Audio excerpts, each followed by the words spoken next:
Mi esposo abofeteó a mi mejor amiga por mirarme el pecho mientras amamantaba. James golpeó a Amy tan fuerte que su cabeza se giró hacia un lado. Todo porque ella miró mi pecho durante la cena. Estábamos en la cena de celebración de nuestro bebé. Yo estaba ajustándome mi top de lactancia cuando Amy miró. Bromeé. ¿Quieres probar? Ambas nos reímos. Siempre hemos sido así. James se levantó y le dio un revés en la cara. Tu cuerpo es mío para mirarlo, solo mío. La habitación se quedó en silencio. Amy se sujetó la mejilla, con lágrimas asomando, y se fue de inmediato. Su madre de hecho lo defendió. Está protegiendo lo que es suyo. Encontré a Amy en el baño, con una huella perfecta de mano ya formándose en su cara. ¿Y si te golpea a ti la próxima vez?, preguntó ella. Nunca lo haría. Pero las palabras se me quedaron atascadas en la garganta. James había estado empeorando desde mi embarazo. Se enojaba cuando otros hombres me miraban, se ponía furioso cuando usaba cualquier cosa que no fuera ropa holgada, constantemente me llamaba suya. La huella de la mano se convirtió en un hematoma que cubría la mitad de la cara de Amy. Morado, verde, hinchado. Ella le dijo a la gente que se había caído en lugar de arruinar mi matrimonio. Me quedé, un bebé de 4 meses, sin trabajo.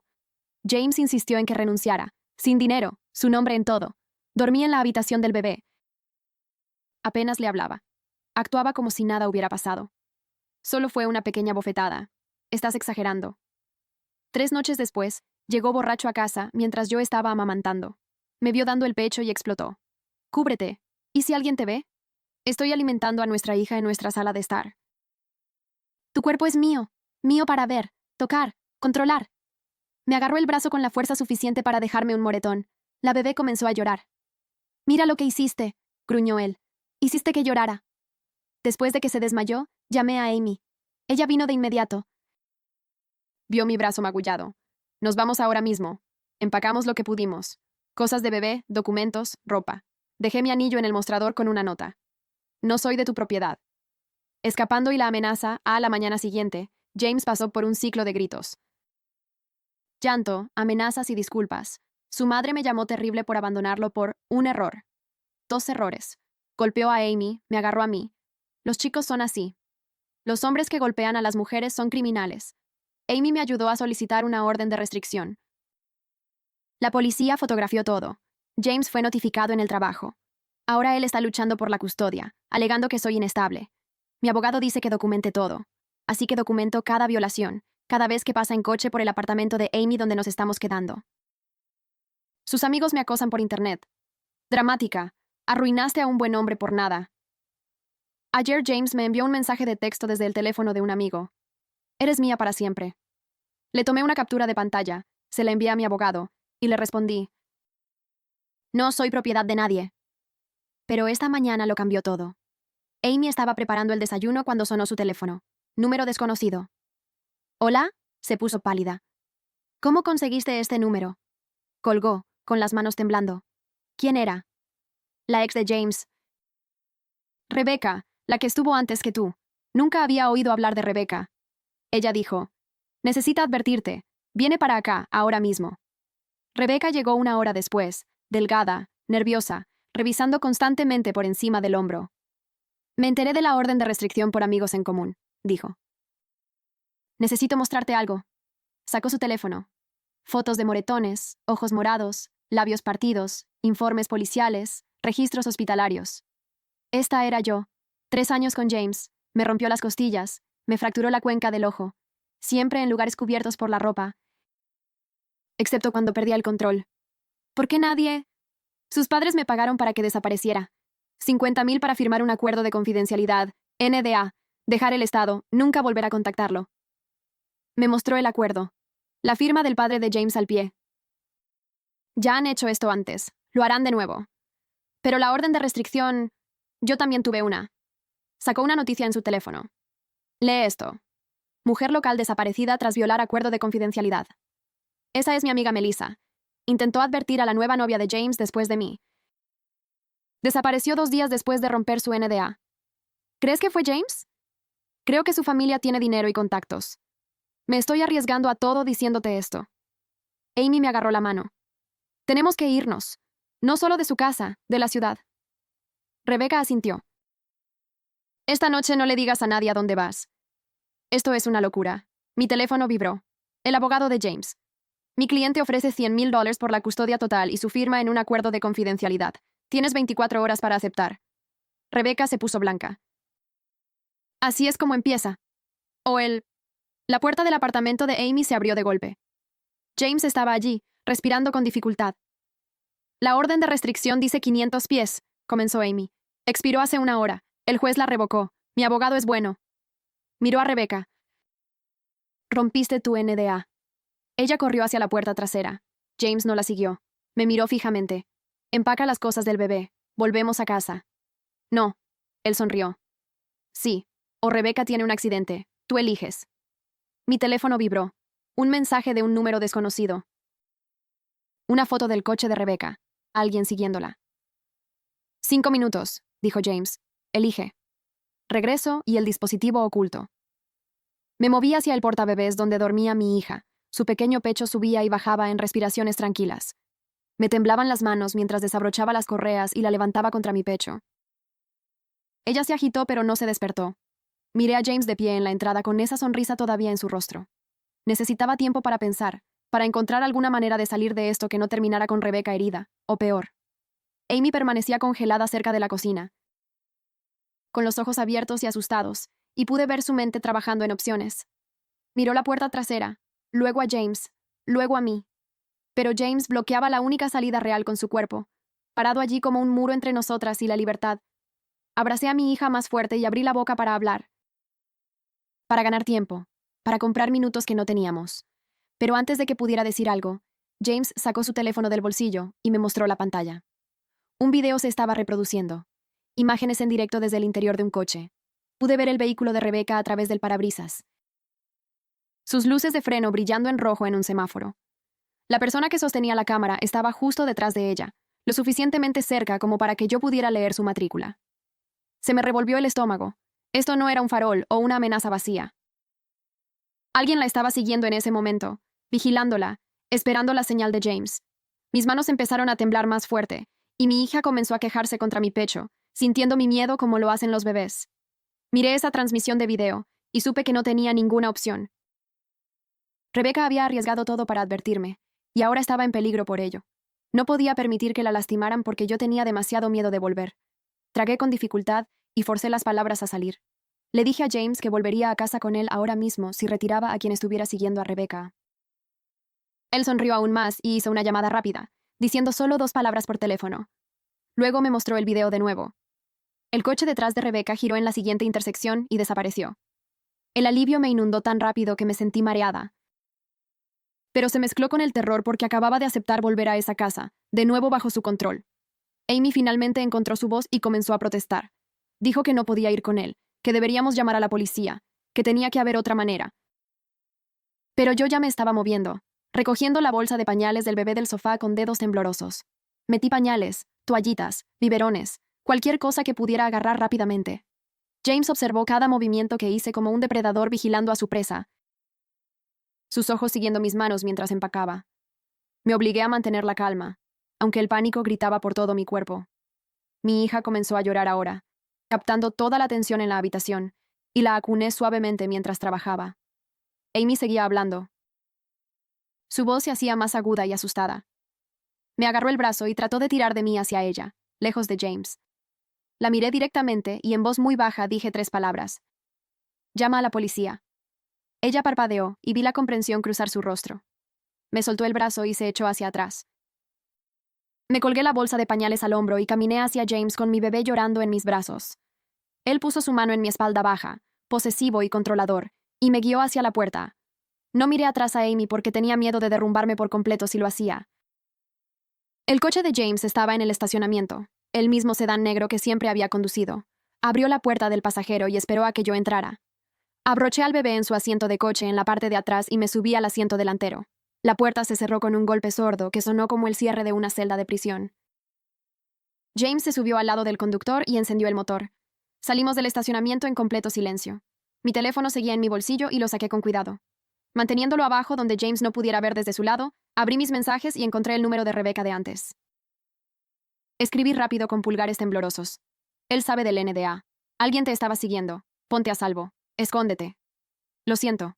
Pulsé enviar y vi cómo se enviaba el mensaje, pero no fui lo suficientemente rápida. James miró de reojo y vio el teléfono en mis manos. Me lo arrebató tan rápido que no tuve tiempo de reaccionar. Ni siquiera miró lo que había enviado. Simplemente bajó la ventanilla y tiró mi teléfono a la autopista. Giré en mi asiento y lo vi golpear el pavimento y hacerse pedazos. Plástico y vidrio esparciéndose por la carretera. Los coches pasaron por encima de los pedazos y los aplastaron más. Ese teléfono era mi última conexión con la ayuda. Con Amy, con cualquiera que pudiera sacarme. Ahora se había ido, y yo estaba completamente aislada. James volvió a subir la ventanilla y siguió conduciendo como si nada hubiera pasado. Mi hija había dejado de llorar y se había vuelto a dormir en su asiento de coche. Miré por la ventanilla las calles familiares que conducían de vuelta a la casa de la que había escapado hacía solo unos días.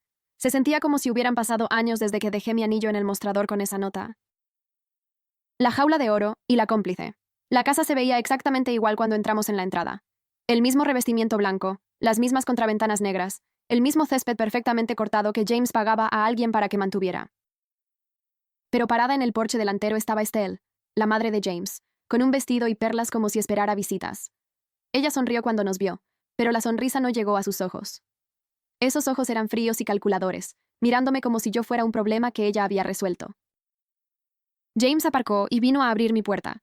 Saqué a la bebé de su asiento de coche y la abracé fuerte mientras caminábamos hacia la casa. La sonrisa de Estelle se hizo más grande, y dijo lo contenta que estaba de que yo hubiera entrado en razón. Lo dijo como si hubiera tomado una decisión inteligente, en lugar de haber sido obligada a volver aquí a través de amenazas. Me tocó el brazo y me guió dentro, hablando todo el tiempo sobre cómo las familias necesitan permanecer unidas en los momentos difíciles. La casa olía igual, como los productos de limpieza que Estelle siempre usaba cuando venía a ayudar. Todo estaba exactamente donde había estado cuando me fui. Los muebles, las fotos en las paredes, incluso el correo apilado en el mostrador de la cocina. Pero lo que me revolvió el estómago fue cuando Estelle me condujo arriba a la habitación del bebé. La había organizado exactamente como estaba antes, como si los últimos días nunca hubieran pasado.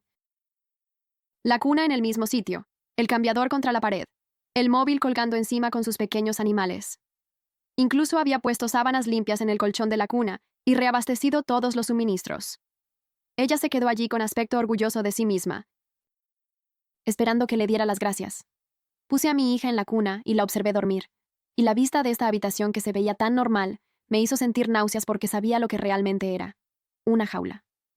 James apareció en la puerta, y Estelle se giró hacia él con esa mirada de aprobación que siempre le daba. Él empezó a hablar y ella asintió con todo lo que decía. Sin teléfono, me dijo. Sin computadora, sin salir de la casa sin él. Estaría trabajando desde casa ahora para mantenerme vigilada. Las palabras salieron tranquilas y medidas como si estuviera explicando reglas razonables de la casa en lugar de condiciones de prisión. Estelle seguía asintiendo como si todo esto tuviera perfecto sentido. Planificación y el descubrimiento. Me quedé allí escuchando y acepté todo. Sí, lo entendía. Sí, seguiría las reglas. Sí, sabía que era por mi bien, pero dentro de mi cabeza ya estaba catalogando detalles. La llave de repuesto escondida bajo la maceta junto a la puerta trasera. El horario de los vecinos cuando se iban al trabajo y volvían a casa. El sendero detrás de la casa que conducía a la carretera principal. La ventana en el cuarto de la lavandería que no cerraba bien. Archivé cada pieza de información que pudiera ayudarme a escapar más tarde, porque sabía que esto no era permanente. No podía permitir que fuera permanente. En este momento, solo necesitaba concentrarme en mantener a mi hija a salvo en este instante inmediato. James pareció satisfecho con mi cumplimiento. Se fue a hacer algunas llamadas y Estelle se quedó conmigo, ayudándome a desempacar la bolsa de pañales y a guardar las cosas. Ella habló todo el tiempo sobre lo mucho mejor que era esto, cómo vería que James solo quería lo mejor para nosotras. Hice sonidos de acuerdo y mantuve mis pensamientos reales encerrados dentro. Esa primera noche de regreso, dormí en la habitación del bebé con mi bebé. Le dije a James que quería estar cerca de ella en caso de que me necesitara durante la noche, y él lo permitió. Después de que se acostó, empujé el cambiador frente a la puerta. No era lo suficientemente pesado como para detenerlo si decidía entrar, pero haría ruido y me daría una advertencia. Me acosté en el pequeño diván contra la pared y miré al techo durante horas. Cada sonido me hacía sobresaltar. La casa asentándose, la calefacción encendiéndose, un coche pasando afuera. Cada ruido podía ser James viniendo a la puerta. Mi hija dormía plácidamente en su cuna, completamente inconsciente del peligro en el que estábamos. Hacía pequeños sonidos de bebé en su sueño, movimientos suaves y diminutos. La observé en la tenue luz de la luz nocturna y me prometí que nos sacaría de aquí. Apenas dormí esa noche. Cuando me quedaba dormida, era solo por minutos antes de despertar de golpe de nuevo, con el corazón latiéndome. Pero mi hija durmió a través de todo, segura en su cuna, y eso era todo lo que importaba. Amy, la policía y la vigilancia. La mañana siguiente llegó demasiado rápido. Escuché a James moviéndose abajo, haciendo café.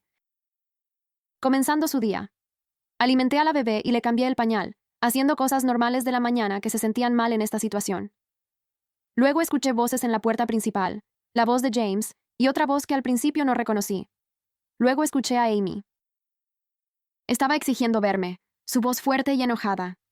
Me arrastré hasta la parte superior de las escaleras con la bebé en mis brazos y escuché.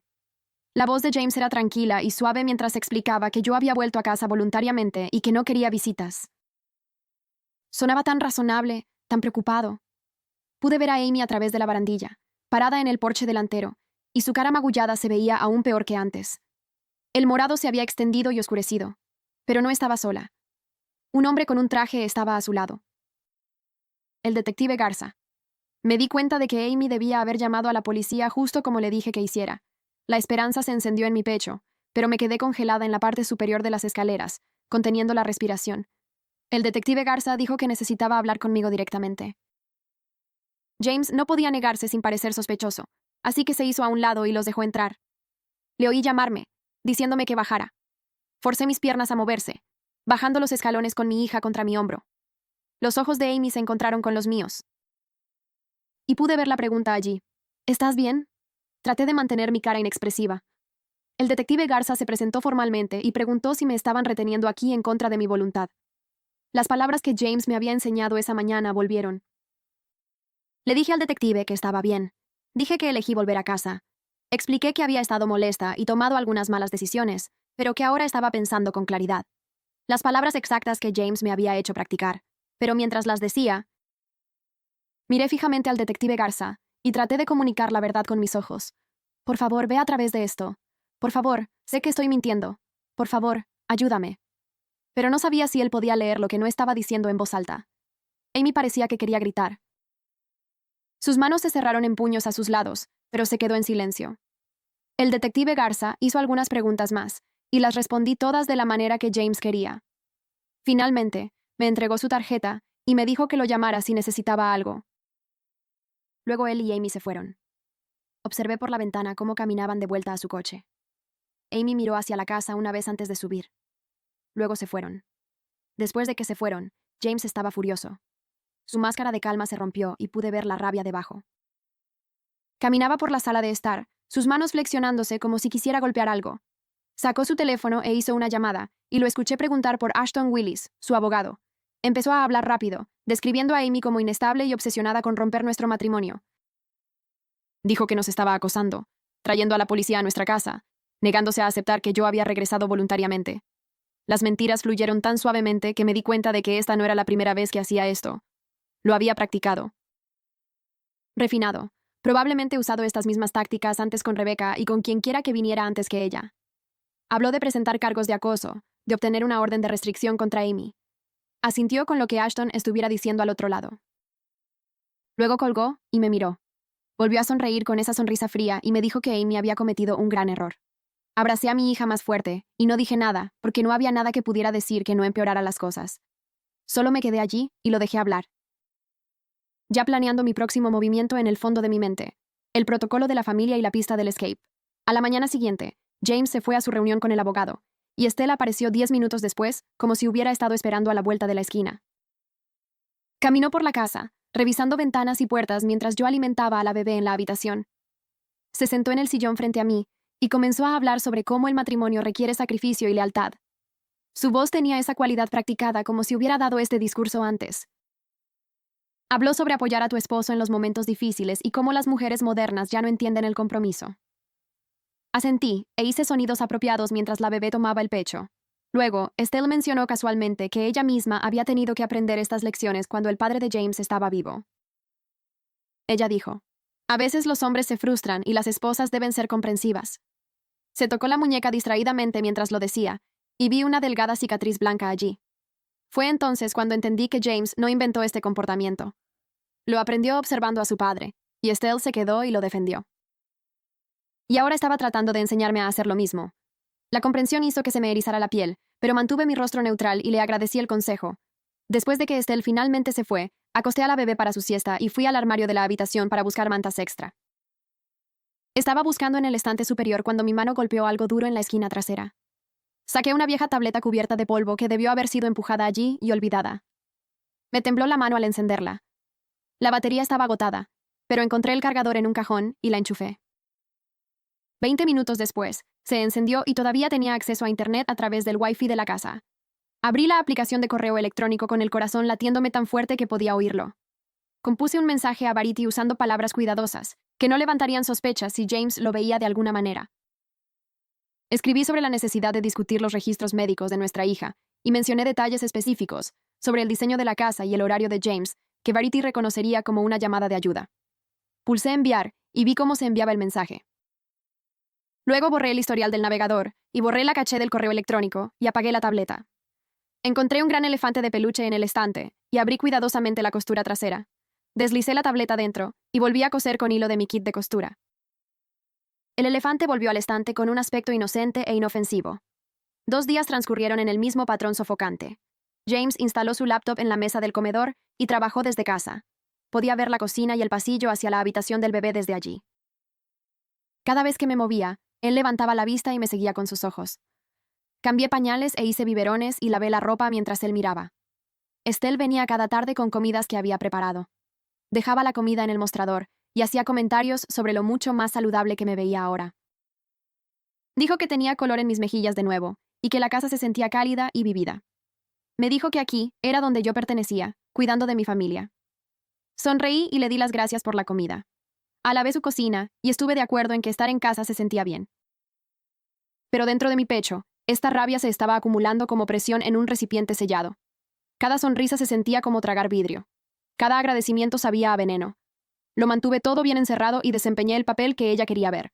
El micrófono y la pista del abogado. Al tercer día, alguien llamó a la puerta. James contestó, y escuché la voz de una mujer que decía que era de servicios infantiles haciendo una revisión de bienestar. James la invitó a entrar con perfecta cortesía. Ella se presentó y dijo que solo necesitaba ver que la bebé estuviera sana y que el ambiente del hogar fuera seguro. James se quedó justo a mi lado durante toda la visita. La trabajadora social hizo preguntas sobre los horarios de alimentación y las rutinas de sueño. James respondió a la mayoría de ellas, a pesar de que las preguntas estaban dirigidas a mí. Ella pidió ver la habitación del bebé y la llevamos arriba. Miró la cuna y el cambiador y preguntó si podía sostener a la bebé. Le entregué a mi hija y observé a la trabajadora social examinarla suavemente. Revisó si había signos de angustia o mal cuidado. Luego me devolvió a la bebé y sonrió. Le dijo a James que podía ver que este era un hogar amoroso. Mientras se giraba para irse, tropezó ligeramente y me agarró del brazo para estabilizarse. Sentí un papel presionar mi palma. Cerré los dedos a su alrededor rápidamente. La trabajadora social se disculpó por ser torpe y se dirigió abajo. Después de que se fue, fui al baño y desdoblé la pequeña nota. Se está organizando ayuda, decía en letra pequeña. La tiré por el inodoro y me lavé las manos 2 veces. Esa tarde, mientras la bebé dormía la siesta, estaba ordenando la habitación del bebé cuando noté un pequeño dispositivo negro metido detrás del monitor de la bebé. Era del tamaño de una moneda de 25 centavos con una pequeña luz roja. Lo recogí con cuidado y le di la vuelta. Un dispositivo de grabación. Se me revolvió el estómago. Revisé la estantería y encontré otro encajado entre libros. Un tercero estaba pegado debajo del cambiador. James había estado grabando cada palabra que yo decía en esta habitación, cada llamada telefónica que podría haber intentado hacer, cada conversación con visitantes. Volví a poner todos los dispositivos exactamente donde los encontré. De ahora en adelante, solo hablaba sobre el cuidado del bebé y las tareas del hogar cuando estaba en la habitación del bebé o en cualquier otro lugar de la casa. Mis verdaderos pensamientos permanecieron encerrados dentro de mi cabeza donde él no podía alcanzarlos. El teléfono de la casa sonó mientras James estaba en la ducha esa noche. Contesté rápido antes de que pudiera despertar a la bebé. La voz de Rebecca llegó en un susurro. Dijo que se había escondido, pero que envió pruebas al detective Garza antes de desaparecer.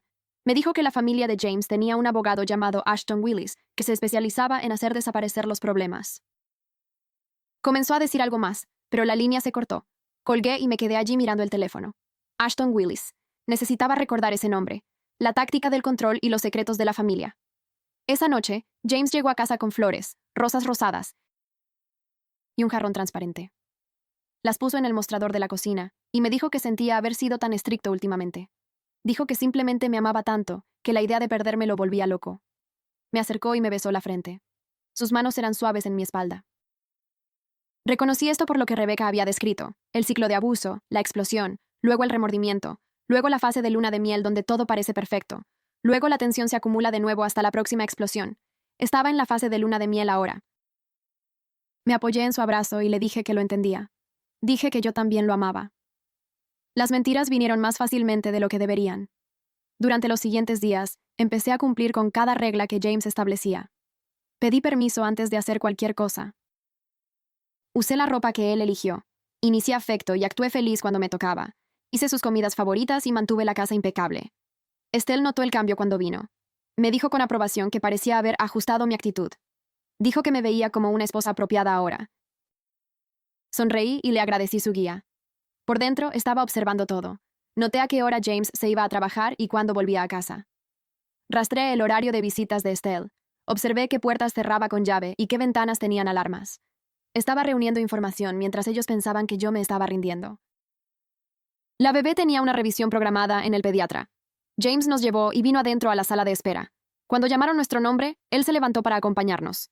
La enfermera le dijo que solo un padre podía venir debido al espacio en la sala de examen. Él dudó, pero se sentó de nuevo. Llevé a la bebé por el pasillo siguiendo a la enfermera. Mientras ella estaba pesando a la bebé, saqué la pequeña nota que había escrito esa mañana. La presioné en la mano de la enfermera cuando ella buscó el historial del bebé. Sus ojos se abrieron de par en par, pero asintió ligeramente y deslizó la nota en su bolsillo. La nota decía que estaba siendo retenida contra mi voluntad y daba la información de contacto de Verity. Recé para que ella realmente llamara en lugar de tirarla. La enfermera terminó el examen y me dijo que la bebé se estaba desarrollando perfectamente. Volvimos a la sala de espera donde James se levantó de inmediato. Puso su mano en mi espalda baja mientras caminábamos hacia el coche. 3 días después, Ashton Willis vino a la casa. James me dijo que subiera mientras hablaban de negocios. Llevé a la bebé a la habitación y cerré la puerta. Luego me arrastré de vuelta y me senté en la parte superior de las escaleras donde podía escuchar sus voces desde el comedor de abajo. Ashton estaba explicando la estrategia de custodia. Dijo que los jueces en la corte de familia a menudo eran comprensivos con los derechos del padre, especialmente cuando las madres parecían inestables. Mencionó obtener declaraciones de Estelle sobre mi comportamiento errático. Habló de mi historial de abandono del hogar y de hacer acusaciones falsas. James agregó que yo había estado mostrando signos de depresión posparto. Discutieron evaluaciones médicas y valoraciones psiquiátricas. Ashton dijo que podían construir un caso sólido de que yo era mentalmente incapaz de tener la custodia primaria. Los escuché planear cómo quitarme a mi hija y pintarme como loca. Cada palabra se sintió como un clavo en un ataúd que estaban construyendo a mi alrededor. Volví a la habitación del bebé antes de que terminaran y abracé a mi bebé fuerte mientras dormía en mis brazos. La tarde siguiente, Estelle llegó con 3 grandes álbumes de fotos metidos bajo el brazo. Caminó directamente a la sala de estar y los puso en la mesa de café sin preguntar. James me dijo que me sentara con su madre y escuchara.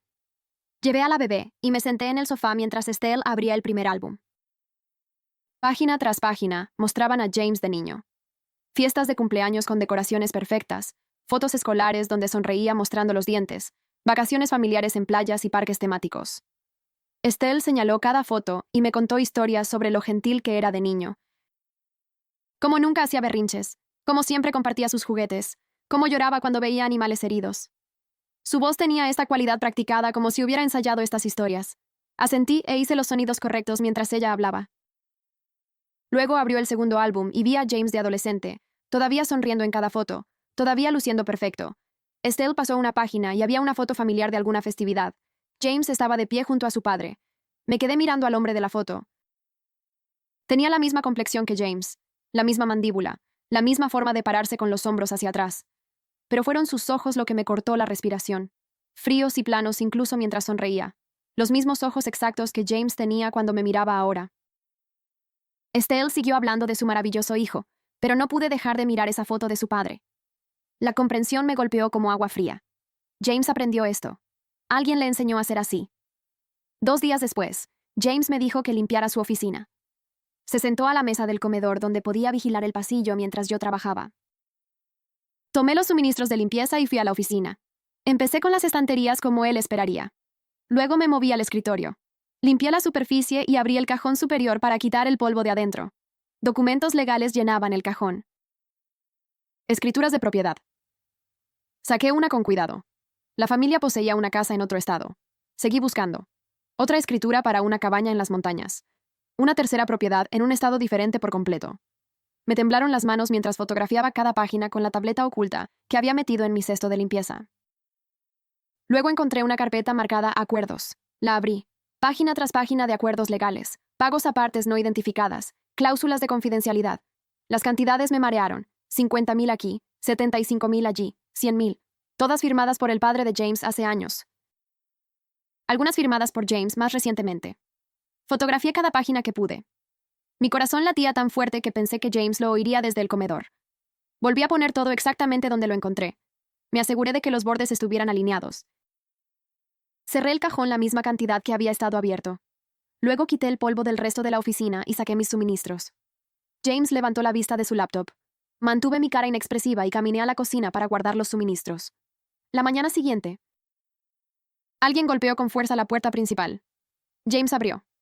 El detective Garza estaba en el porche con 2 oficiales uniformados. Levantó una orden de registro. Yo observaba desde lo alto de las escaleras. James leyó la orden con la mandíbula tensa. Luego se hizo a un lado y los dejó entrar. Su voz se mantuvo tranquila y cortés. Preguntó qué estaban buscando. El detective Garza dijo que habían recibido pruebas sobre amenazas e intimidación. Necesitaban registrar la propiedad y los vehículos. James asintió como si entendiera, como si no tuviera nada que ocultar. Fui a la ventana de la guardería y miré hacia el camino de entrada.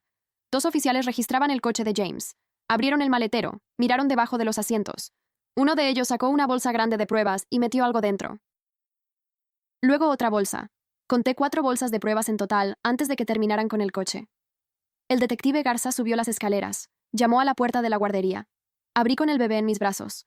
Me miró fijamente por un momento largo. Luego me preguntó si estaba bien. Dije que sí. Me preguntó si estaba allí voluntariamente. Dije que sí porque James estaba justo detrás de él en el pasillo. Los ojos del detective Garza me dijeron que sabía que estaba mintiendo, pero que no podía hacer nada al respecto. Revisó la guardería rápidamente. Miró en el armario, debajo de la cuna, y luego se fue. Los escuché abajo durante otros 20 minutos. Finalmente, la puerta principal se cerró. Miré por la ventana y los vi marcharse con sus bolsas de pruebas. Por primera vez en días, algo que se sintió casi como esperanza se movió en mi pecho. James entró en la guardería tan pronto como los coches de policía desaparecieron. Cerró la puerta tras él, puso el pestillo, caminó hacia mí hasta que retrocedí contra el cambiador. Se acercó lo suficiente para que pudiera oler el alcohol en su aliento. A pesar de que aún no era mediodía, su voz salió tranquila y peligrosa. Preguntó qué le había dicho a la policía. Dije que no había hablado con ellos desde la primera visita. Mi voz tembló. No pude evitarlo. Se inclinó más cerca. Preguntó si estaba segura de eso. Asentí. Las lágrimas comenzaron a correr por mi cara sin permiso. El miedo debió parecer lo suficientemente real porque era real. Me miró fijamente por otro momento largo. Luego se apartó. Me dijo que me arreglara, quitó el pestillo de la puerta y se fue. Me senté en el suelo y abracé al bebé mientras todo mi cuerpo temblaba. Había estado bebiendo. Había estado así de cerca, y había elegido no pegarme. Eso me asustó casi más que si lo hubiera hecho. 1 hora más tarde, el coche de Estelle entró en el camino de entrada. Prácticamente corrió hacia la puerta principal. Oí su voz en la cocina, aguda y preocupada. Había dejado el monitor de bebé encendido deliberadamente. Lo había colocado donde no lo verían. Me senté en la guardería y escuché cada palabra. Estelle dijo que el abogado de la familia estaba preocupado. Muy preocupado. El detective Garza estaba investigando todo. Había contactado a otras 3 mujeres además de Rebecca. Mujeres que habían firmado acuerdos. Mujeres que habían aceptado dinero. James preguntó si alguna de ellas estaba hablando. Estelle dijo que aún no lo sabía. Pero el abogado pensaba que la exposición se acercaba. Necesitaban estar preparados. La voz de James se endureció. Dijo que ya habían manejado esto antes. Lo manejarían de nuevo. Estelle le recordó que su padre ya no estaba allí para hacer desaparecer los problemas. James dijo que era perfectamente capaz de manejar sus propios problemas. Entonces, Estelle dijo algo que tuve que repetir en mi cabeza para creer. Dijo que había otras 3 mujeres, 3 en total, además de Rebecca, 4 víctimas antes que yo. El número me hizo sentir náuseas. Esa tarde, James me dijo que podía llamar a Amy. Se sentó justo a mi lado en el sofá mientras marcaba. Puso el teléfono en altavoz para que pudiera escuchar todo. Amy contestó al primer timbre. Su voz sonaba agotada. Le pregunté cómo estaba. Dijo que estaba bien pero cansada. Le dije que yo estaba bien, que había vuelto a casa para arreglar las cosas, que apreciaba su ayuda. pero que James y yo necesitábamos manejar las cosas como pareja. Las palabras sabían a veneno. Amy se quedó en silencio por un momento. Luego dijo que entendía, que estaría allí si necesitaba algo. Le di las gracias y le dije que volvería a llamar pronto. Antes de colgar, Amy dijo que había estado recibiendo mensajes extraños de números que no reconocía, diciéndole que se ocupara de sus propios asuntos, diciéndole que dejara de interferir. Miré a James. Su rostro no mostraba nada más que preocupación. Le preguntó a Amy si había reportado los mensajes a la policía. Dijo que sí. Él dijo bien, que definitivamente debía seguir reportando cualquier acoso. Nos despedimos. James me quitó el teléfono de la mano y lo apagó. Me dijo que lo había manejado muy bien. Al día siguiente, una mujer que no conocía vino a la casa. Tocó el timbre alrededor de las 2:00 de la tarde. James abrió. La mujer dijo que era una vieja amiga de la familia, que se había enterado de que se había casado y quería pasar a felicitar. James la invitó a entrar. Su voz era demasiado cortés, demasiado cuidadosa.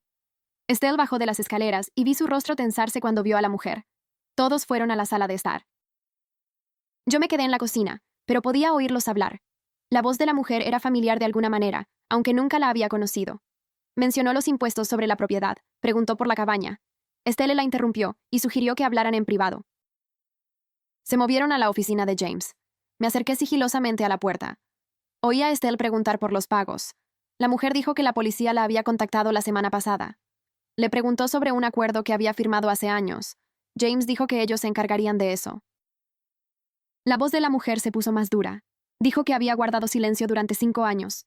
Pero si el detective Garza estaba investigando todo de todos modos, ella no iba a ir a prisión por ellos. Estelle ofreció más dinero. La mujer se rió. Dijo que el dinero no importaba si terminaba como las otras. Luego se fue. Volví a la cocina antes de que salieran de la oficina. Pero entendí. Otra víctima. Otra mujer que había aceptado dinero para guardar silencio.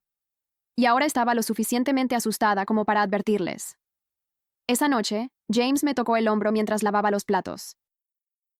Todo mi cuerpo se puso rígido. No podía respirar. Mi visión se estrechó. El ataque de pánico me golpeó tan rápido que no tuve tiempo de ocultarlo. James lo notó de inmediato. Me agarró del brazo, preguntó qué me pasaba. No podía responder. No podía hacer que el aire entrara en mis pulmones. Me soltó y me desplomé contra el mostrador. Estelle entró en la cocina. Me miró jadeando por aire. Luego miró a James. Dijo que claramente no estaba manejando bien el estrés, que necesitaba ayuda, tal vez medicación para la ansiedad. James estuvo de acuerdo. Dijo que deberíamos concertar una cita con un médico, para que me evaluaran. Finalmente logré controlar mi respiración. Les dije que estaba bien, solo cansada. Estelle me palmeó la mano. Dijo que muchas madres primerizas luchaban, que no había vergüenza en necesitar medicación. Vi exactamente lo que estaban haciendo, construyendo una historia, haciéndome parecer inestable, creando pruebas que podrían usar en el tribunal. Me obligué a sonreír. Dije que tal vez tenía razón, que pensaría en ver a alguien, todo mientras mi mente me gritaba que corriera. A la tarde siguiente, James y Estelle salieron para mirar algo en el jardín. Los observé desde la ventana de la cocina. Estaban lo suficientemente lejos como para no poder ver adentro. Corrí a la guardería, saqué la tableta de su escondite dentro del oso de peluche. Mis manos temblaban mientras abría el correo electrónico a Verity. Escribí todo lo que había oído. Las otras 3 mujeres, además de Rebecca, que habían firmado acuerdos. Las propiedades en 3 estados, incluyendo la cabaña en las montañas. La mujer que había visitado ayer. La conversación sobre el detective Garza investigando todas ellas. El pánico de Estelle por la exposición. Los dispositivos de grabación que había encontrado por toda la casa.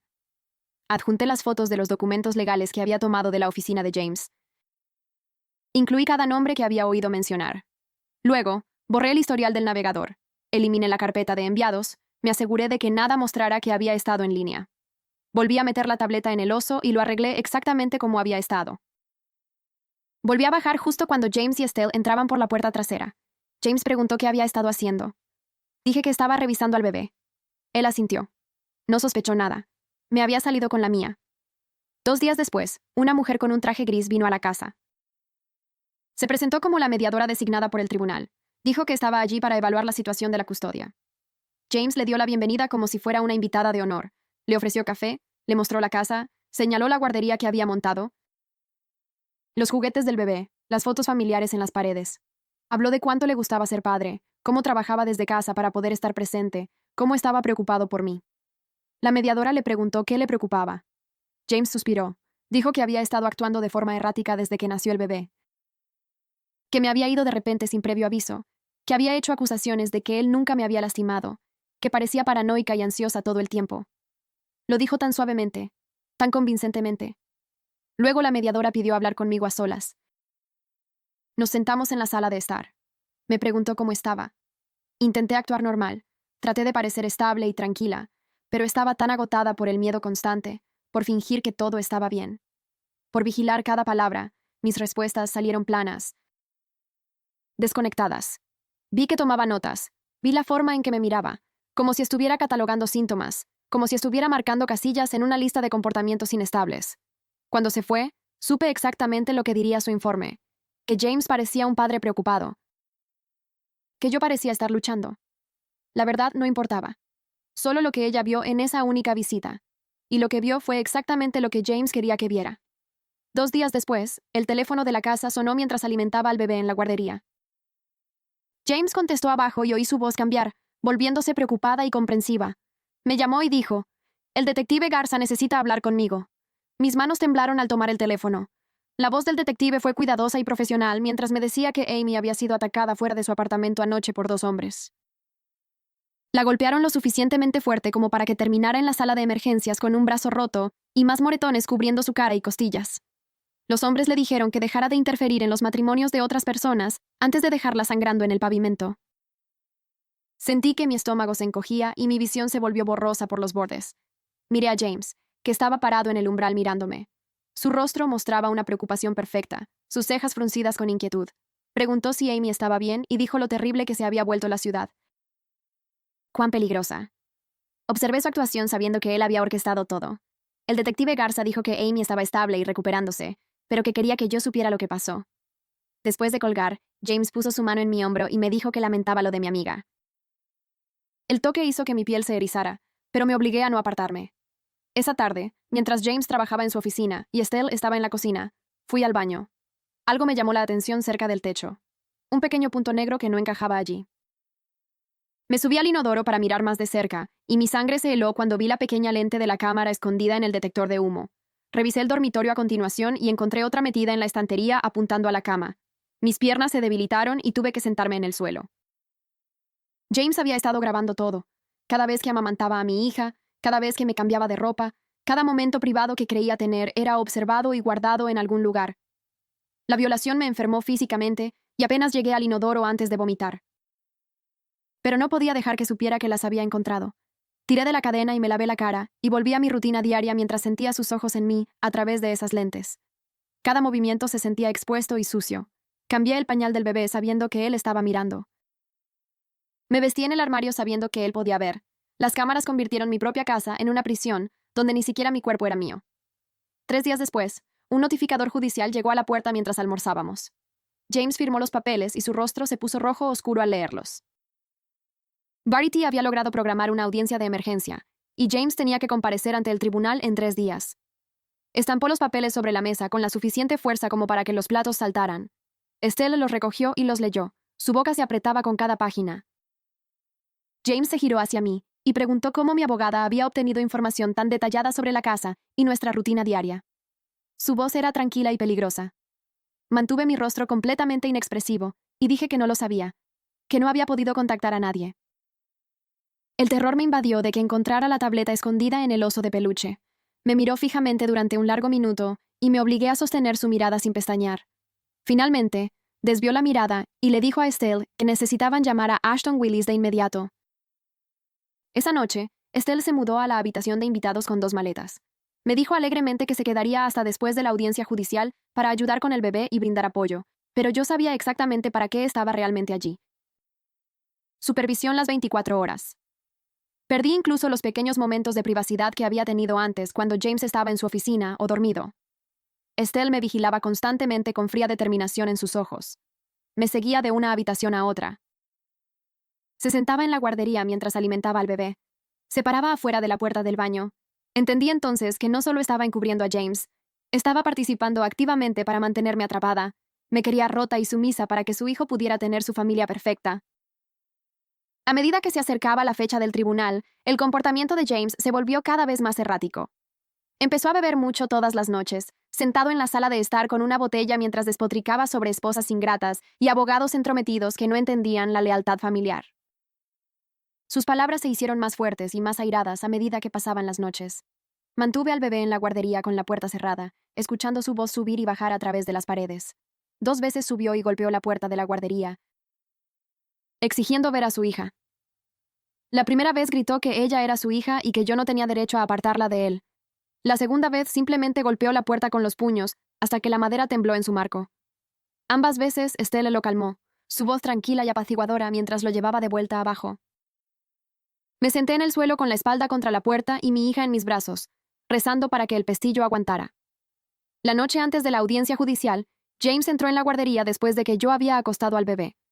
Acercó una silla a donde yo estaba sentada y me dijo exactamente lo que iba a decirle a la jueza. Que tuve depresión posparto después del nacimiento del bebé, que me fui voluntariamente porque no estaba pensando con claridad, que regresé voluntariamente porque me di cuenta de que mi familia me necesitaba, que quería trabajar en nuestro matrimonio y mantener a nuestra familia unida. Me hizo repetirle las palabras una y otra vez. Cada vez que tropezaba o mi voz temblaba, me hacía empezar de nuevo. Nos sentamos allí durante más de 1 hora mientras ensayaba las mentiras hasta que pude decirlas sin llorar. Mi garganta estaba irritada y mi voz era plana cuando él estuvo satisfecho. Luego se levantó y caminó hacia la puerta. Oí el clic del pestillo desde el exterior y me di cuenta de que había instalado uno nuevo que se cerraba desde el pasillo. Estaba atrapada en la guardería con mi bebé durmiendo y sin salida hasta que él decidiera dejarme salir. No dormí esa noche. Solo me senté en la mecedora viendo a mi hija respirar y tratando de prepararme para lo que venía. En el juzgado a la mañana siguiente, estaba rodeada por James y su familia. Estelle me sostuvo el codo mientras caminábamos por el estacionamiento. La mano de James se mantuvo en mi espalda baja, guiándome a través de las puertas. Ashton Willis nos recibió en el pasillo fuera de la sala del tribunal y me apartó. Repasó mi testimonio una vez más, su voz baja y urgente. Me dijo que mantuviera la calma, que hablara con claridad, que recordara que quería que mi familia volviera a estar junta. James se paró lo suficientemente cerca como para que pudiera sentir el calor de su cuerpo. Luego las puertas de la sala del tribunal se abrieron y entramos. La jueza era una mujer con el pelo gris recogido con fuerza. Nos miró a todos por encima de sus gafas de lectura mientras tomábamos asiento. Verity se sentó en la otra mesa, y cuando me vio, sus ojos se abrieron ligeramente. Sabía que debía verme terrible. No había dormido. Apenas había comido. Mi ropa me quedaba holgada porque había perdido peso por el estrés. La jueza me pidió que me acercara al estrado de los testigos, y caminé con piernas temblorosas. Me preguntó directamente si estaba retenida contra mi voluntad. Miré a James sentado allí con su perfecta expresión de preocupación. Miré a Ashton Willis con su traje caro y su sonrisa confiada. Miré a Estelle observándome con fría advertencia en sus ojos. Luego miré a Verity y vi su ligero asentimiento. Abrí la boca y las palabras que salieron no fueron las que James me había hecho ensayar. Le dije a la jueza que me tenían prisionera en mi propia casa. Que había cámaras en el baño y el dormitorio grabándome. Que mi amiga había sido atacada por hombres que James envió. Que había otras mujeres antes que yo que habían firmado acuerdos para guardar silencio. Que la madre de James estaba ayudando a mantenerme atrapada. Que temía por mi vida y la seguridad de mi hija. Vi la máscara perfecta de James resquebrajarse mientras hablaba. Su rostro pasó de preocupado a conmocionado y furioso. Intentó levantarse, pero Ashton Willis lo agarró del brazo. La jueza levantó la mano pidiendo silencio y me hizo más preguntas. Respondía todas con sinceridad mientras mi voz se hacía más fuerte. Le conté sobre Rebecca y el NDA, sobre encontrar los documentos legales, sobre las grabaciones que el detective Garza había incautado, sobre todo lo que había tenido demasiado miedo de decir antes. El rostro de la jueza se endureció con cada respuesta.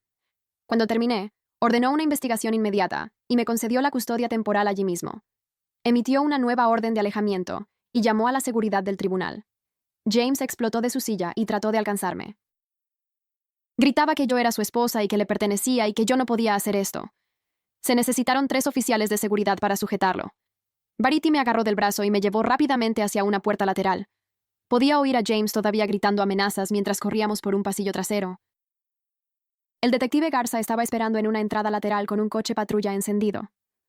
Verity nos entregó a mí y al bebé en el asiento trasero y me dijo que nos veríamos en el refugio. Mientras nos alejábamos, todavía podía oír la voz de James resonando desde dentro del juzgado. El detective Garza condujo rápido por las calles de la ciudad, mientras sostenía a mi hija y trataba de procesar que realmente habíamos escapado. Nos llevó directamente a un refugio de violencia doméstica al otro lado de la ciudad. El edificio parecía una casa normal por fuera. pero tenía cámaras de seguridad y puertas reforzadas. Una mujer nos recibió en la entrada y se presentó como Madison Cooley, la directora del refugio.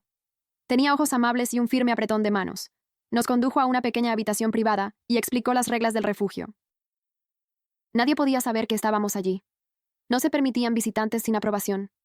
No se publicaba nada en redes sociales. No había contacto con James o su familia. Protocolos de seguridad para entrar y salir. Recursos disponibles para ayuda legal y asesoramiento. Mientras hablaba, sentí que el miedo y la tensión que había estado conteniendo durante semanas finalmente se rompían. Empecé a llorar, y no pude parar. Madison puso su brazo alrededor de mis hombros, mientras sollozaba con mi hija en mis brazos. Por primera vez en semanas, estábamos detrás de puertas cerradas que James no controlaba. Estábamos realmente a salvo por el momento. Madison me dio tiempo para desahogarme llorando. Luego nos mostró un pequeño dormitorio con una cuna ya instalada. Me trajo agua y pañuelos y me dijo que descansara. Después de que se fue, me senté en la cama sosteniendo a mi hija y sintiendo la tranquila seguridad de la habitación a nuestro alrededor. Más tarde esa noche, Madison me trajo un teléfono nuevo con un número restringido que no podía ser rastreado. Llamé a Amy y contestó al primer timbre. Cuando escuchó mi voz, comenzó a llorar. Pude oír el alivio y el miedo en sus sollozos.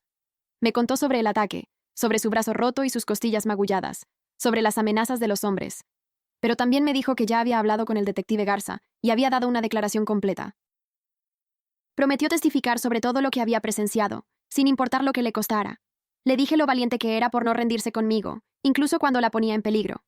Dijo que eso es lo que hacen los verdaderos amigos, y que lo haría todo de nuevo. Hablamos hasta que la batería de mi nuevo teléfono se agotó y tuve que colgar. Puse a mi hija en la cuna y la observé dormir a la tenue luz del pasillo. Por primera vez desde que volví a la casa de James, me permití creer que podríamos sobrevivir a esto. A la mañana siguiente, el detective Garza regresó al refugio con una carpeta gruesa y un dispositivo de grabación. Madison nos llevó a una pequeña oficina con una mesa y sillas. El detective se sentó frente a mí y hizo clic con su bolígrafo. Me pidió que empezara desde el principio y le contara todo. Hablé durante 3 horas seguidas mientras él tomaba notas. Le conté sobre los dispositivos de grabación escondidos en la guardería y el baño. Describí los documentos que encontré en la oficina de James sobre propiedades y acuerdos. Le expliqué cómo fotografié páginas con la tableta escondida antes de volver a poner todo exactamente donde estaba. El detective Garza asintió y escribió cada detalle. Hizo preguntas específicas sobre fechas y horas. ¿Cuándo encontré la primera cámara? ¿Qué cajón contenía los papeles legales? ¿Qué decían exactamente los documentos de acuerdo? Respondí a todo lo que pude recordar. Mi hija durmió en su portabebés junto a mi silla. Cuando terminé de hablar, mi garganta estaba seca y mis manos temblaban. El detective Garza me dijo que estaban preparando casos por secuestro porque James me retuvo contra mi voluntad. Encarcelamiento ilegal por la misma razón. Agresión por agarrarme del brazo y por lo que le hizo a Amy. Acoso por los seguimientos en coche y las amenazas. Dijo que Rebecca aceptó testificar a pesar de su NDA. Estaba dispuesta a arriesgar el dinero del acuerdo si eso significaba evitar que la familia de James lastimara a más mujeres. Eso me hizo llorar porque ella estaba arriesgando todo para ayudarme. El segundo día de entrevistas, el detective Garza trajo nueva información. La mujer que vino a la casa durante mi encarcelamiento se llamaba Liliana Sanderson.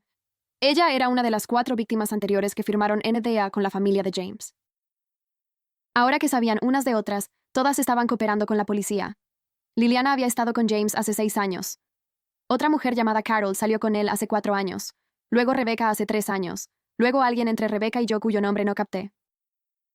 Cada una de ellas tenía historias similares. Comportamiento controlador que empeoró con el tiempo, violencia física que escaló, amenazas cuando intentaron irse.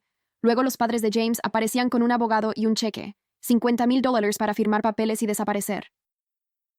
El detective Garza extendió fotos sobre la mesa. Registros hospitalarios que mostraban huesos rotos y ojos morados. Informes policiales que fueron presentados, luego misteriosamente retirados. Extractos bancarios que mostraban grandes pagos de las cuentas del padre de James. Juntas, todas nuestras historias pintaban una imagen clara. Esto no era solo una mala relación. Esto era un patrón permitido por el dinero familiar. James lastimaba a las mujeres y sus padres pagaban para encubrirlo. Por primera vez, realmente creí que podría enfrentar un castigo real. No solo una palmadita en la muñeca, o una multa que su familia pudiera pagar, sino consecuencias reales que podrían mantenerlo lejos de mí y de mi hija. 3 días después de la audiencia judicial, estaba en la sala común del refugio con mi hija, cuando la alarma de seguridad se disparó. Madison entró corriendo y les dijo a todos que se alejaran de las ventanas. A través del cristal, vi el coche de James en el estacionamiento. Estaba caminando hacia el edificio. La orden de alejamiento decía que tenía que mantenerse a 500 pies de distancia. Pero aquí estaba él. Madison ya estaba hablando por teléfono con la policía. James llegó a la puerta principal y comenzó a golpearla. El pestillo reforzado aguantó. Gritó que yo era su esposa y que tenía que salir, que le pertenecía y que ningún juez podía cambiar eso. Las cámaras de seguridad grabaron todo. Otras mujeres en el refugio llevaron a sus hijos a habitaciones traseras. Me quedé en la ventana sosteniendo a mi bebé y viendo a James perder el control. Pateó la puerta, golpeó el cristal, gritó amenazas sobre lo que haría cuando entrara. Pero el sistema de seguridad funcionó exactamente como Madison dijo que lo haría. Los coches de policía llegaron en 4 minutos. Los oficiales salieron con las manos en sus armas. James seguía gritando cuando lo agarraron de los brazos. Luchó contra ellos mientras lo empujaban contra su coche. Observé por la ventana cómo le ponían esposas en las muñecas. Seguía gritando que yo era su esposa, que le pertenecía, que no podían hacer esto. Su voz sonaba aguda y desesperada. Las palabras que solían asustarme ahora sonaban patéticas, pequeñas y débiles. Los oficiales lo metieron en la parte trasera de su coche. Uno de ellos entró para tomar declaraciones de Madison y de mí. Describí exactamente lo que vi y oí. El oficial escribió todo. Dijo que James sería acusado de violar la orden de alejamiento. Eso era un delito penal que podría significar tiempo en la cárcel. Al día siguiente, Verity llamó para contarme sobre la audiencia de fianza. Ashton Willis trató de que James fuera liberado. Argumentó que James era un miembro respetado de la comunidad, que no tenía antecedentes penales, que no era un riesgo de fuga. Pero el fiscal presentó pruebas, fotos de mis moretones, los registros hospitalarios de Amy, declaraciones de Rebecca y las otras víctimas. La jueza miró todo y negó la fianza. Dijo que James representaba una clara amenaza para la seguridad pública. Que dadas la riqueza y los recursos de su familia, era absolutamente un riesgo de fuga. El detective Garza me llamó después de la audiencia. Dijo que James sería retenido durante al menos 30 días mientras continuaba la investigación. Tal vez más, dependiendo de qué cargos presentara el fiscal. Durante 30 días, no tuve que mirar por encima del hombro. No tuve que revisar cada coche que pasaba. No tuve que despertarme por la noche preguntándome si James encontró dónde me estaba quedando. 30 días para construir una nueva vida sin miedo constante.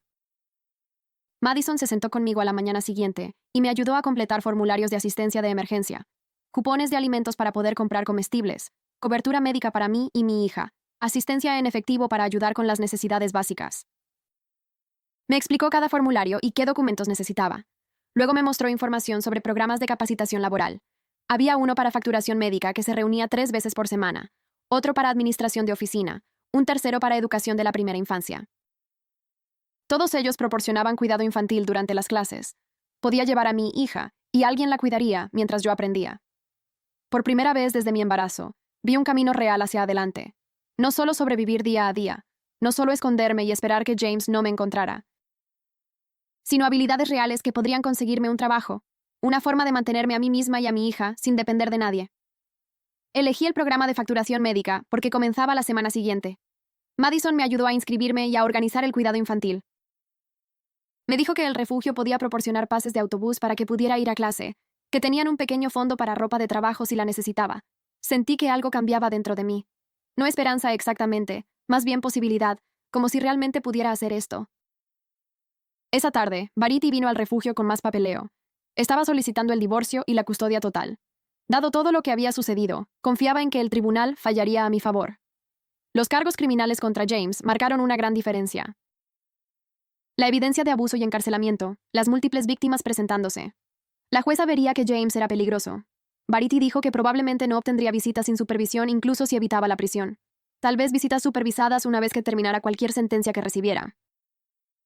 Tal vez nada en absoluto si podíamos probar que era una amenaza para nuestra hija.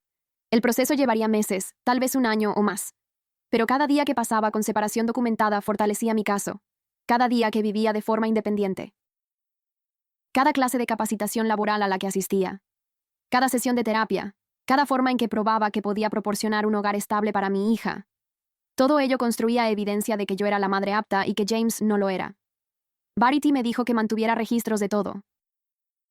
Que guardara cada documento, que anotara cada hito, que tomara fotos de nuestra vida en el refugio, y más tarde donde quiera que nos mudáramos, que creara un rastro de papel que mostrara que mi hija estaba segura, cuidada y prosperando lejos de su padre. La semana siguiente tuve mi primera cita de terapia. El refugio me conectó con una consejera que trabajaba específicamente con sobrevivientes de violencia doméstica. Su oficina estaba en un edificio cerca del refugio, pequeña y tranquila con sillas cómodas e iluminación suave. Me pidió que le contara qué me trajo allí. Empecé a hablar y no pude parar. Todo se derramó. Cómo James cambió durante mi embarazo. El control y los celos, golpear a Amy, agarrarme del brazo, obligarme a volver a su casa, las cámaras y grabaciones. Estar encerrada en la guardería, el miedo que nunca desaparecía. Cuando terminé, la consejera me miró con ojos amables. Dijo que lo que pasó no fue mi culpa, que mis respuestas fueron estrategias de supervivencia normales, que hice lo que tenía que hacer para protegerme a mí misma y a mi bebé. Explicó que el trauma cambia tu cerebro, te vuelve hipervigilante y ansiosa, te hace esperar el peligro incluso cuando estás a salvo. Las sesiones de terapia serían difíciles porque tenía que revivir todo, hablar sobre los peores momentos una y otra vez. Pero así era como procesaría el trauma en lugar de simplemente cargarlo. Cómo aprendería a sentirme segura de nuevo. Programamos citas semanales. Salí de esa primera sesión sintiéndome agotada, pero de alguna manera más ligera, como si no tuviera que cargar con todo esto sola. 2 semanas después del arresto de James, Rebecca vino a visitarme al refugio. Madison la aprobó como visitante segura. Nos sentamos en la sala común con mi hija jugando en una manta entre nosotras. Rebecca se veía diferente a la última vez que la vi. Menos asustada, más firme de alguna manera. Lloramos juntas por todo lo que ambas pasamos. Me dijo que romper su NDA podría costarle el dinero del acuerdo. Los padres de James la amenazaban con demandarla por violar el acuerdo. Su abogado envió cartas exigiendo que dejara de cooperar con la policía. Pero Rebecca dijo que ver a James arrestado hizo que todo valiera la pena. Saber que estaba encerrado y no podía lastimar a nadie más. Le dije que ella salvó mi vida al advertirme, que si no se hubiera arriesgado a decirme la verdad, yo podría seguir atrapada en esa casa o peor. Nos tomamos de las manos y lloramos, y mi hija gateó entre nosotras haciendo ruidos de bebé. Rebecca preguntó si podía visitarme regularmente, si podíamos seguir siendo amigas después de que todo esto terminara. Dije que sí de inmediato. Ella era la única persona que realmente entendía de lo que James era capaz. Lo que su familia haría para protegerlo. 3 semanas después de mi escape, Amy fue dada de alta del hospital. Su brazo estaba enyesado y su rostro aún mostraba moretones que se desvanecían. Amarillo y verde donde antes había sido morado. Vino al refugio tan pronto como pudo caminar sin ayuda. Madison la dejó entrar y nos reunimos en la sala común. Amy se movía lenta y cuidadosamente. Sus costillas aún estaban sanando, pero sonrió cuando me vio. Nos sentamos juntas en el sofá con mi hija entre nosotras. El bebé alcanzó el yeso de Amy y lo palmeó suavemente. Amy me dijo que lo haría todo de nuevo. Acogerme cuando dejé a James, llamar a la policía, todo lo que llevó a su ataque. Dijo que eso es lo que significa la verdadera amistad. Estar allí incluso cuando es difícil, incluso cuando es peligroso. Le dije que pasaría el resto de mi vida agradecida por su coraje. Que podría haberme rechazado, pero no lo hizo. Ella arriesgó todo para ayudarnos a mi hija y a mí a ser libres. Nos sentamos juntas durante horas hablando y viendo al bebé jugar, haciendo planes para cuando me mudara del refugio. Amy dijo que podía quedarme con ella de nuevo si lo necesitaba. Que su puerta siempre estaba abierta. 4 semanas después de la audiencia judicial, recibí una llamada de la oficina del fiscal. Querían que testificara en una audiencia de gran jurado. El gran jurado decidiría si había suficiente evidencia para acusar a James de los cargos de delito grave. La fiscal me explicó que el testimonio del gran jurado era secreto. James y su abogado no estarían allí. Solo seríamos yo, la fiscal y los miembros del jurado. Acepté de inmediato. Quería que James rindiera cuentas por todo lo que hizo, no solo a mí, sino a Rebecca y Liliana y a todas las demás. Verity vino al refugio esa noche para prepararme. Me explicó qué tipo de preguntas haría la fiscal, cómo responder clara y tranquilamente. Me dijo que me concentrara en los hechos, no en las emociones. Que describiera lo que pasó sin derrumbarme. Practicamos durante 2 horas. Ella me hizo las preguntas difíciles. Me hizo contar la historia una y otra vez hasta que pude superarla sin llorar. Hasta que mi voz se mantuvo firme cuando hablé de estar encerrada en la guardería. De las cámaras en el baño. De las manos de James en mi brazo. Al final, estaba agotada pero lista. Lista para decir la verdad y dejar que el jurado decidiera si James merecía ser castigado. La audiencia del gran jurado tuvo lugar en una pequeña sala con paneles de madera y sillas incómodas. 12 personas se sentaron en 2 filas frente a mí. La fiscal estaba junto a una mesa cubierta de documentos y fotos de evidencia. Sostuve un pañuelo en mi regazo, pero no lloré. Verity se sentó en la fila de atrás. Me hizo un pequeño asentimiento cuando la miré. La fiscal me pidió que dijera mi nombre para el registro. Luego me pidió que describiera mi relación con James. Empecé con la cena de celebración cuando golpeó a Amy. Describí el moretón en su cara, las marcas moradas y verdes que duraron semanas. Les conté sobre James agarrándome del brazo mientras amamantaba a nuestra hija, sobre los moretones que dejó en mi piel. La policía me mostró fotos que tomaron. Identifiqué cada marca y expliqué cómo sucedió. Luego preguntó sobre mi partida. Describí cómo empacé nuestras cosas mientras James estaba inconsciente. Dejando mi anillo en el mostrador, la nota que escribí. La fiscal preguntó sobre la orden de alejamiento. Expliqué cómo James la violaba constantemente, los seguimientos en coche al apartamento de Amy, los mensajes de texto desde los teléfonos de sus amigos, los mensajes que decían que yo le pertenecía. Le mostró al jurado capturas de pantalla que había guardado, cada violación documentada con fechas y horas. Luego preguntó por Rebecca. Les conté sobre su advertencia, las fotos de sus lesiones por parte de James, el NDA que sus padres le pagaron para firmar, la mujer desaparecida que intentó advertir a la siguiente novia de James. La fiscal presentó los registros médicos de Rebecca, informes hospitalarios que mostraban costillas rotas y una cuenca ocular fracturada. Informes policiales que Rebecca presentó hace años. Los miembros del gran jurado se inclinaron hacia adelante en sus asientos. Algunos de ellos tomaron notas. Otros simplemente se quedaron mirando las fotos de las pruebas. Describí el día que James irrumpió en el apartamento de Amy. Cómo la orden de alejamiento había expirado justo una hora antes. Cómo su abogado la revocó. Cómo James amenazó la vida de Rebecca si yo no iba con él. La fiscal les mostró la foto. Alguien me envió el coche de Rebecca con otro vehículo siguiéndole de cerca. Luego describí estar retenida en la casa, James tomando mi teléfono y tirándolo por la ventanilla del coche. Estelle esperando en la casa con una sonrisa. Las nuevas reglas que James estableció. Sin teléfono, sin computadora, sin salir sin permiso. Las cámaras que encontré escondidas por toda la casa, en el baño, en el dormitorio, en la guardería donde dormía con mi hija. La fiscal presentó los dispositivos que la policía recuperó durante su registro. Me pidió que identificara cada lugar donde los encontré. Señalé fotos del baño, el dormitorio, la guardería. Los miembros del gran jurado parecían disgustados. Una mujer se cubrió la boca con la mano. Les conté sobre las grabaciones, cómo James monitoreaba cada conversación, cómo encontré el dispositivo escondido en un animal de peluche, cómo tenía que tener cuidado con cada palabra que decía. La fiscal preguntó sobre la visita del detective Garza. Describí cómo James me entrenó sobre qué decir, cómo se paró allí mientras le decía al detective que estaba bien, cómo intenté comunicar la verdad con mis ojos, pero no podía decir las palabras. Luego describí el día que el detective Garza vino con una orden, cómo registraron la propiedad y tomaron pruebas, cómo James me acorraló después preguntando qué le dije a la policía, el alcohol en su aliento, la rabia en sus ojos. Lo cerca que estuvo de golpearme de nuevo. La fiscal preguntó sobre Estelle. Describí su constante supervisión, sus comentarios sobre la lealtad familiar y apoyar a los esposos, su mención casual de haber aprendido estas lecciones ella misma hace años. Cómo me vigilaba a cada momento, cómo traía comidas y hacía comentarios puntuales sobre que las esposas debían quedarse en su lugar. El testimonio duró 3 horas. La fiscal hizo cientos de preguntas, mostró foto tras foto, documento tras documento, registros médicos e informes policiales y capturas de pantalla de mensajes de texto. Al final, mi voz estaba ronca y mis manos me dolían de apretar el pañuelo, pero lo superé sin derrumbarme. La fiscal me dio las gracias. Le dijo al gran jurado que deliberarían. Verity me acompañó hasta el pasillo. Dijo que lo hice bien, que mi testimonio fue claro y detallado, que la evidencia era abrumadora. 2 días después, Verity llamó con los resultados. El gran jurado acusó a James de múltiples cargos de delito grave. Secuestro, agresión, acoso, encarcelamiento ilegal.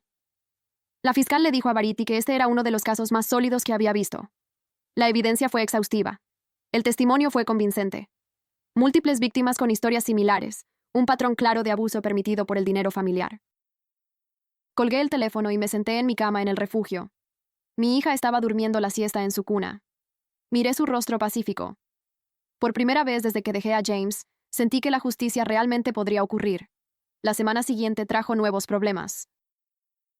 Una mujer que no conocía llamó al refugio preguntando por mí. Madison tomó el mensaje. La mujer dijo que llamaba en nombre de Estelle. Tenía una oferta que discutir. Madison le dijo que no estaba atendiendo llamadas. La mujer volvió a llamar 3 veces más. Cada vez Madison se negó a comunicarla conmigo. Luego comenzaron a llegar cartas. El personal del refugio revisó todo el correo. Me mostraron sobres con direcciones de remitente de bufetes de abogados. Dentro había ofertas. Retirar los cargos y Estelle me pagaría $200,000. Pactar un acuerdo de custodia privado. Firmar un acuerdo para nunca discutir el caso públicamente. Me negué de inmediato. Le dije a Madison que documentara cada intento, cada llamada telefónica, cada carta, cada oferta. Verity dijo que esto demostraba intimidación continua, que Estelle estaba tratando de comprar mi silencio, al igual que compró el de Rebecca, que fortalecía aún más nuestro caso. El fiscal agregó manipulación de testigos a la lista de posibles cargos contra Estelle. Madison me contó sobre una vacante en el programa de apartamentos de transición. Vivienda asequible para sobrevivientes de violencia doméstica. Una unidad de un dormitorio en un edificio al otro lado de la ciudad. Alquiler subvencionado basado en los ingresos. Características de seguridad y servicios de apoyo. Apliqué de inmediato. El programa me aceptó en cuestión de días. El día de la mudanza llegó 2 semanas después de la audiencia del gran jurado. Madison me ayudó a empacar las pocas cosas que tenía en el refugio, ropa y artículos de bebé donados. Un cochecito usado que alguien me dio. Los animales de peluche de la sala de juegos que mi hija amaba. El apartamento era pequeño. Un dormitorio, una cocina pequeña, una sala de estar apenas lo suficientemente grande para un sofá, pero tenía una cerradura de seguridad y un sistema de seguridad. Un administrador de edificio que sabía sobre el programa, vecinos que se cuidaban entre sí. Lo amueblé con hallazgos de tiendas de segunda mano. Un sofá con tela descolorida, pero estructura resistente. Una mesa de cocina que alguien estaba regalando. Una cuna que Madison me ayudó a armar.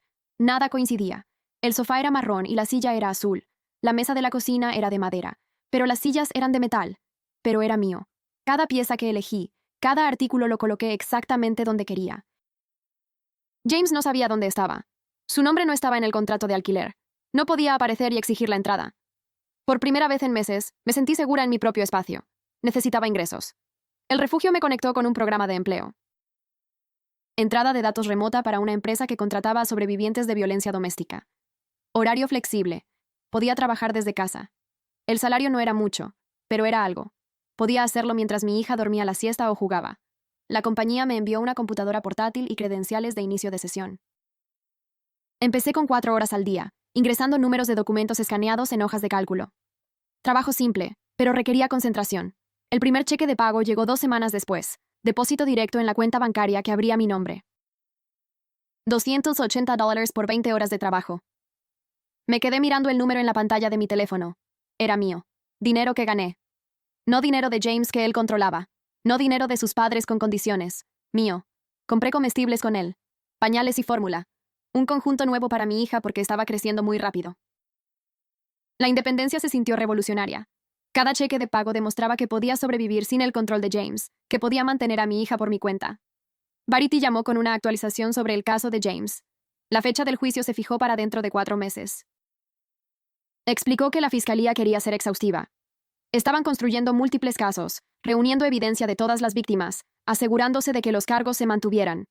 Mientras tanto, la orden de alejamiento fue extendida. James permaneció bajo custodia porque violó las condiciones de la fianza. Intentó contactarme a través de Estelle. Ella llamó a la cárcel y luego llamó a mi antiguo número. Cuando eso no funcionó, intentó contactarme a través de Amy. El fiscal documentó cada violación. Cada intento de contacto se sumó al caso en su contra. Verity dijo que el abogado de James se estaba desesperando, tratando de negociar un acuerdo de culpabilidad, pero la fiscalía aún no estaba interesada. Querían que James entendiera todo el peso de lo que enfrentaba. El detective Garza pidió reunirse conmigo en una cafetería cerca de mi apartamento. Trajo una carpeta gruesa con documentos. Nos pidió café a ambos, y nos sentamos en una mesa de la esquina. Me dijo que descubrieron nueva evidencia durante la investigación. Registros de antes de que el padre de James muriera. Informes policiales de otras ciudades. Acuerdos pagados a mujeres que acusaron al padre de James de agresión. El patrón se remontaba a 30 años. El padre de James usó las mismas tácticas. Aislar a las mujeres, controlarlas, lastimarlas, pagarles cuando intentaban irse. Estelle fue una de sus víctimas primero. Se casó con el joven. Él le rompió el brazo 2 veces, le dio una conmoción cerebral, pero ella nunca se fue. En cambio, aprendió a encubrirlo, a ayudarlo a ocultar su violencia, a proteger la reputación familiar a toda costa. Cuando el padre de James murió, ella transfirió esa lealtad a James, defendió su comportamiento, me ayudó a controlarme, se convirtió en una participante activa en lugar de solo una víctima. El detective Garza dijo que esta información no excusaba sus acciones, pero ayudaba a explicar la disfunción familiar. ¿Por qué defendía a James con tanta ferocidad? ¿Por qué estaba dispuesta a pagar a las víctimas y amenazar a los testigos? Aprendió de su propio abusador que la reputación familiar importaba más que la verdad. Le di las gracias al detective Garza por contármelo. Entender el ciclo no me hizo perdonar a Estelle, pero me ayudó a ver que la violencia de James no fue aleatoria. Fue comportamiento aprendido, un patrón transmitido de generación en generación. Madison me contó sobre un grupo de apoyo que se reunía en el centro comunitario todos los jueves por la noche. Sobrevivientes de violencia doméstica que se reunían para compartir historias y recursos. Dijo que podría ayudarme a sentirme menos sola. Estaba nerviosa la primera vez que fui. Traje a mi hija en su cochecito. La sala de reuniones tenía sillas plegables en círculo. 8 mujeres ya estaban allí, edades que iban desde los 20 hasta los 60. Algunas tenían hijos con ellas, otras vinieron solas. La facilitadora me dio la bienvenida. Explicó las reglas del grupo. Todo lo que se compartía se mantenía confidencial. Nadie tenía que hablar si no quería. Recorrimos el círculo presentándonos. Dije mi nombre y que dejé a mi esposo hace 6 semanas, que estaba en la cárcel esperando juicio. Una mujer me apretó la mano. Otra asintió como si entendiera. Compartieron sus historias. Algunas llevaban años en recuperación, viviendo de forma independiente, trabajando, criando a sus hijos de forma segura. Otras eran más nuevas en la libertad, todavía saltando ante ruidos fuertes, todavía mirando por encima del hombro. Una mujer describió el control creciente de su ex esposo. Otra habló de la primera vez que la golpeó. Sus historias sonaban como la mía, detalles diferentes, pero el mismo patrón: aislamiento, control, violencia, amenazas. Escucharlas hablar me ayudó a sentirme menos sola, menos como si estuviera loca o fuera dramática o estuviera exagerando. Estas mujeres entendían. Vivieron un horror similar. Algunas de ellas ya lo habían superado hacía años. Hablaron de volver a confiar, de sentirse seguras, de reconstruir vidas. Me dieron esperanza de que eventualmente el miedo se desvanecería, de que no siempre me despertaría en pánico, de que algún día podría confiar en otra persona. Mi hija tuvo su chequeo de 6 meses en el consultorio del pediatra cerca de mi apartamento. La llevé y me registré en la recepción. La enfermera nos llamó. Pesó a mi hija y midió su longitud, revisó sus reflejos y desarrollo. El pediatra entró sonriendo. Examinó a mi hija a fondo, escuchó su corazón y pulmones, miró en sus oídos y garganta. Luego se recostó e hizo notas en la tabla. Comentó lo mucho más saludable que se veía mi hija, cómo estaba alcanzando todos sus hitos, cómo su peso era bueno y su desarrollo estaba en curso. Preguntó si algo había cambiado en casa. Le dije que nos mudamos a un lugar más seguro, que su padre ya no estaba en el panorama. La pediatra asintió. Dijo: los bebés absorben el estrés de su entorno. Que mi hija probablemente sintió la tensión antes, incluso si no podía entenderla. Que los niños prosperan en hogares tranquilos y estables.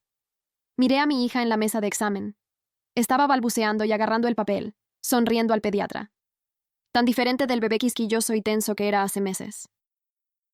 Saber que estaba prosperando hizo que cada elección difícil valiera la pena. Cada momento aterrador, cada sacrificio, cada lucha, estaba a salvo y sana. Eso era lo que importaba. Rebeca me llamó una noche mientras yo estaba haciendo la cena. Sonaba emocionada. Consiguió un trabajo en una organización sin fines de lucro. Ayudaban a sobrevivientes de violencia doméstica a navegar los sistemas legales. Proporcionaban defensores que iban a la corte con las víctimas. Explicaban los procesos legales y los derechos. Conectaban a las personas con abogados y recursos.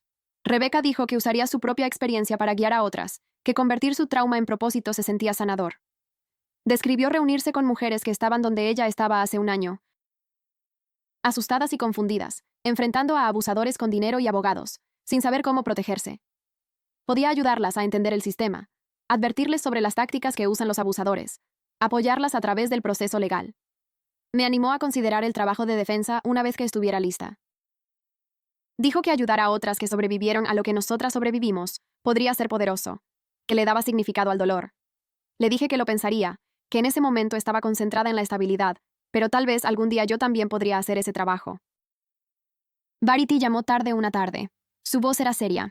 Dijo que la fiscal le hizo una oferta a James, un acuerdo de culpabilidad, 15 años de prisión a cambio de declararse culpable de todos los cargos y renunciar a los derechos de custodia de forma permanente. 15 años. James estaría encerrado hasta que mi hija fuera una adolescente. Se perdería toda su infancia. Ella no lo recordaría, no crecería con miedo a él. Los derechos de custodia significaban que nunca podría solicitar visitas, nunca podría intentar verla. Estaría completamente a salvo de él, pero había otra opción. Podríamos presionar para ir a juicio, arriesgarnos con un jurado, tal vez obtener una sentencia más larga, o tal vez ganaría y obtendría menos tiempo. Tal vez conservaría algunos derechos parentales. La certeza de 15 años versus la apuesta de un juicio. Verity dijo que tenía tiempo para decidir, que la fiscal esperaría mi respuesta, que esta era mi elección. Me senté en mi sofá sosteniendo mi teléfono. Mi hija jugaba en el suelo con bloques. La observé apilarlos y derribarlos. Escuché su risa cuando se caían. 15 años de seguridad. 15 años de construir una vida sin miedo. 15 años antes de tener que enfrentar la posibilidad de que fuera libre. Pensé en el juicio. En testificar en un tribunal abierto. En James sentado allí mirándome. En el riesgo de que un jurado creyera sus mentiras. En la posibilidad de que saliera antes. Miré a mi hija de nuevo. Ella lo era todo. Mi mundo entero. Mantenerla a salvo era lo único que importaba. La certeza de 15 años valía más que apostar por 20. Llamé a Verity a la mañana siguiente, y le dije que quería aceptar el trato.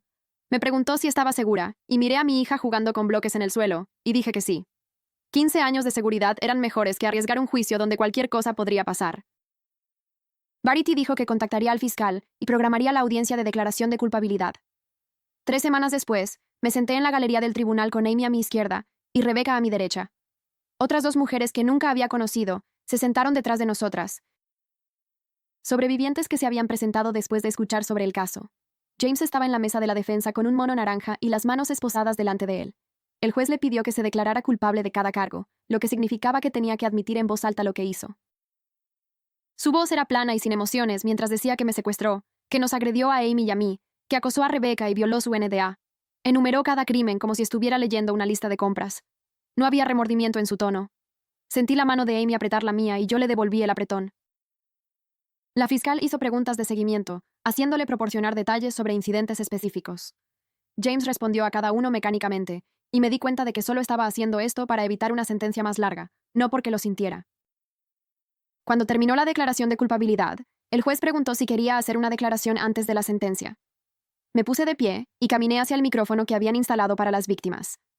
Miré a James por primera vez desde que entré en la sala del tribunal y le dije a la jueza que mi hija merecía crecer sin miedo, que merecía una madre que estuviera segura y estable, que 15 años significaban que estaría casi adulta antes de tener que decidir si quería tener contacto con él. Me volví a sentar y la jueza asintió.